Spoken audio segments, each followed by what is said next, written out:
آج پھر نندن شوہر کے کان بھر رہی تھی اور میں کمرے میں سہمی بیٹھی تھی کیونکہ لاوارث تھی، کیونکہ میرا شوہر شکی تھا۔ کچھ دیر بعد شوہر کمرے میں آیا اور مجھے مارنے لگا۔ آج رات پھر میں بھوکی سوئی اور فیصلہ کیا گھر سے بھاگ جاؤں گی۔ جو ہی بھاگنے لگی نند نے پکڑ لیا، شور مچا کر کہا کسی آدمی کے ساتھ بھاگ رہی تھی۔ یہ سنتے شوہر بالوں سے گھسیٹتے مجھے کچن میں لے گیا اور بولا تیرے ناپاک وجود کو جلا دوں گا۔ میں نے خوف سے آنکھیں میچ اللہ کو پکارا کہ اچانک ننند کی چیخیں سن جو ہی آنکھ کھولی تو بھابھی او بھابھی ننند کی چنگارتی ہوئی آواز میرے کانوں میں پڑی تو میں فوراً تولیہ سے ہاتھ پہنچ کر فوراً باورچی خانے کی طرف بھاگی۔ نہ جانے اب میں کیا غلطی کر بیٹھی تھی جس کی وجہ سے وہ یوں حلق پھاڑ پھاڑ کر چلا رہی تھی۔ مجھے ویسے ہی اس سے بہت خوف محسوس ہوتا تھا اور اس کا غصہ برداشت کرنا میرے بس سے باہر تھا۔ وہ اتنی گندی زبان استعمال کرتی کہ میرے کان سن ہو جاتے۔ کیا ہو گیا عائشہ، کیوں چلا رہی ہو؟ میں نے باورچی خانے کے دروازے سے ہی کھڑے ہو کر ڈرتے ہوئے پوچھا۔ بھابھی تم نے سالن میں اتنا زیادہ نمک اور تیل ڈال دیا، تمہیں معلوم بھی ہے کہ کمال اس قدر تیل والا سالن نہیں کھاتا، اس کے باوجود تم جان بوجھ کر ایسی حرکتیں کیوں کرتی ہو؟ پھر وہ تمہیں مار مار کر بھرتا بنا دے گا اور تم بیٹھ کر بد دعائیں دو گی۔ وہ تیز آواز میں بولی تو میں نے فوراً کانوں کو ہاتھ لگائے۔ ایسی باتیں مت کرو عائشہ، میں نے کبھی اپنے شوہر کو بد دعا نہیں دی اور نہ ہی کبھی دوں گی۔ اسی کی خوشیوں سے تو میری خوشیاں جڑی ہیں۔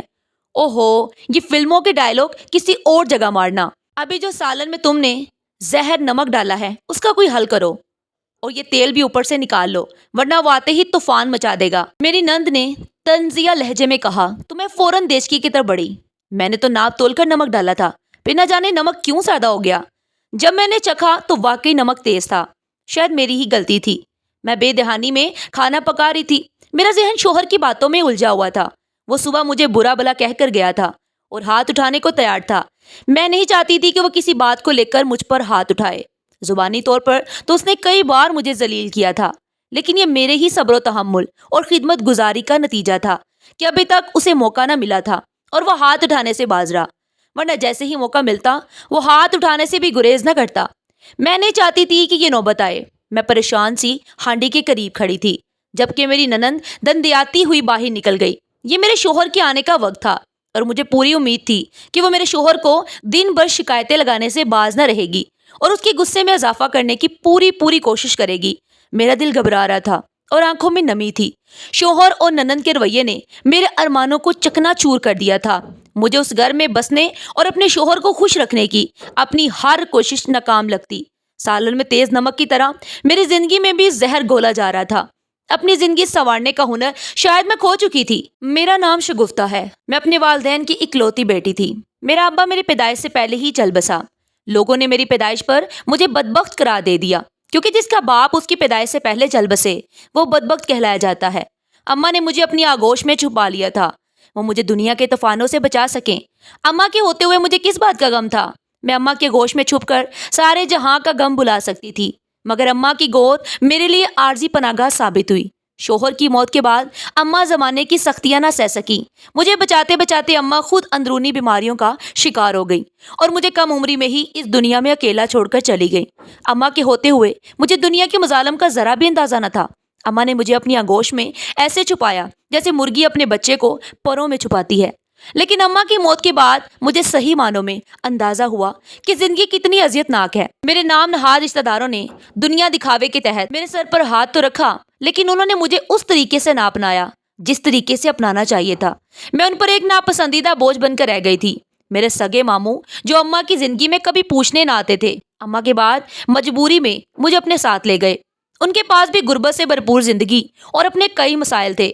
ان کی بیوی کو میرا وہاں آنا ایک آنکھ نہ بایا۔ ان کے اپنے بچوں کی لائن لگی ہوئی تھی اور ایسے میں میری ذمہ داری اٹھانا آسان نہ تھا۔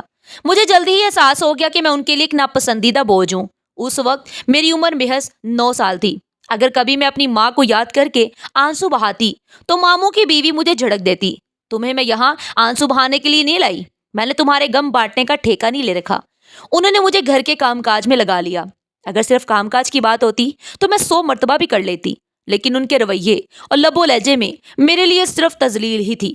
وہ مجھے ہر چھوٹی بڑی بات پر ڈانٹتی اور ایسا سلوک کرتی جیسے میں ان کی زندگی کی سب سے بڑی مصیبت ہوں۔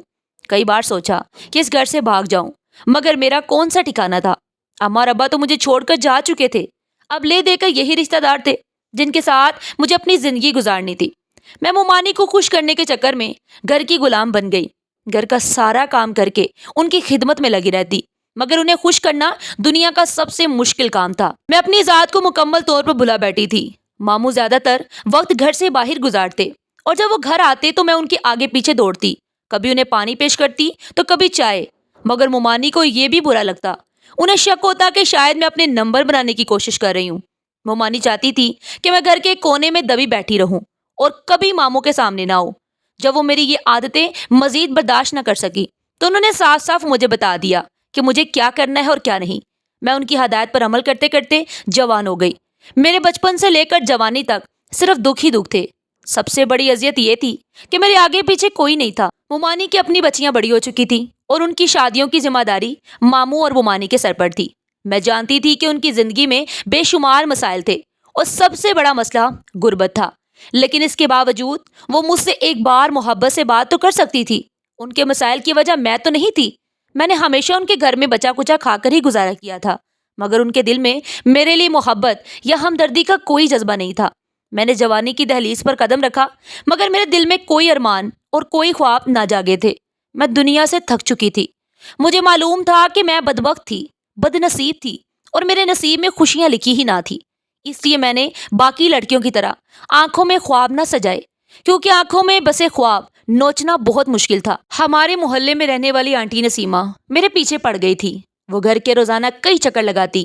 انہوں نے مومانی سے میرا رشتہ مانگا تو مومانی کا دل جل کر رہ گیا۔ ان کی اپنی بیٹیوں کی لائن لگی تھی، ایسے میں میرا رشتہ آنا بہت انوکھی بات تھی۔ دراصل آنٹی نسیمہ کو بھی ایسی بہو کی تلاش تھی جو بولنے کی سکت رکھنے کے باوجود گونگی ہو اور سننے کی سکت رکھنے کے باوجود بہری ہو، اور مجھ جیسی گونگی بہری بہو ان کو کہاں سے ملتی؟ اس لیے انہوں نے مجھے چنا تھا، مگر یہ بات مومانی کو سمجھ میں نہ آئی تھی۔ وہ تو مزید تب کر رہ گئی۔ ان کو پہلے ہی مجھ پر غصہ تھا، اب رہی صحیح کسر بھی پوری ہو گئی۔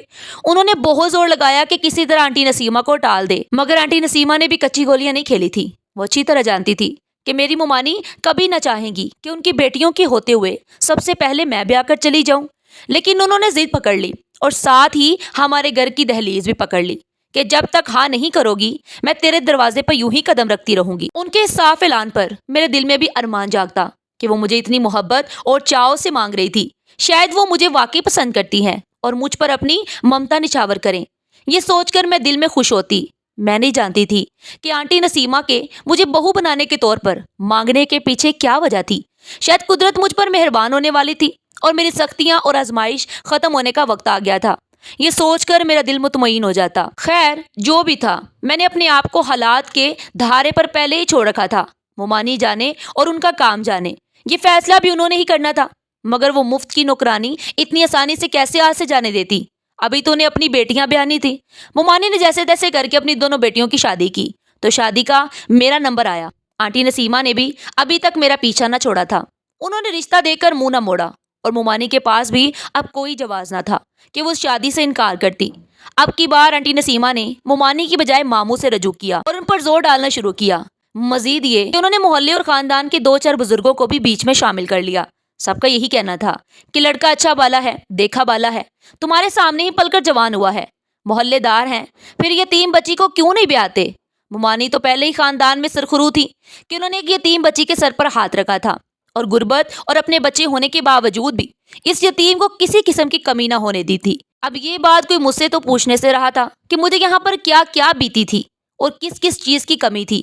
کمی کی بات تو دور، مجھے تو یہاں پر کبھی کسی نے پیار سے پکارا بھی نہ تھا، مگر میں کسی کے سامنے بولنے کی جرت کیسے کر سکتی تھی؟ میرے منہ میں تو زبان ہی نہ تھی۔ میں نے بہت پہلے یہ فرض کر لیا تھا کہ میں گونگی اور بہری ہوں، لہٰذا مجھے زیادہ مشکل پیش نہ آتی۔ خاندان اور محلے کے بزرگوں کو بیچ میں ڈالنے کا نتیجہ یہ ہوا کہ ماموں نے آنٹی نسیمہ کے بیٹے کے رشتے کے لیے حامی بڑھ لی۔ یوں میرا رشتہ طے کر دیا گیا۔ آنٹی نسیمہ کو تو پہلے ہی امید تھی کہ مجھے جہیز کے نام پر ایک تیلی بھی ملنے والی نہیں، مگر ان کو اتنی پرواہ نہیں تھی۔ وہ مجھے اپنے مقصد کے لیے لے جا رہی تھی۔ ان کا مقصد پورا ہو گیا تھا، ان کے لیے وہی کافی تھا۔ ماموں نے بھی دنیا دکھاوے کے لیے میرا تھوڑا بہت سامان اکٹھا کر ہی لیا، کیونکہ انہوں نے اپنی بیٹیوں کو بھی قرض لے کر رخصت کیا تھا اور ان کو بھی معمولی جہیز ہی دیا تھا۔ ان جتنا تو نہیں، مگر مجھے بھی تھوڑا بہت جہیز دے کر ماموں نے مجھے میرے گھر کا کر دیا۔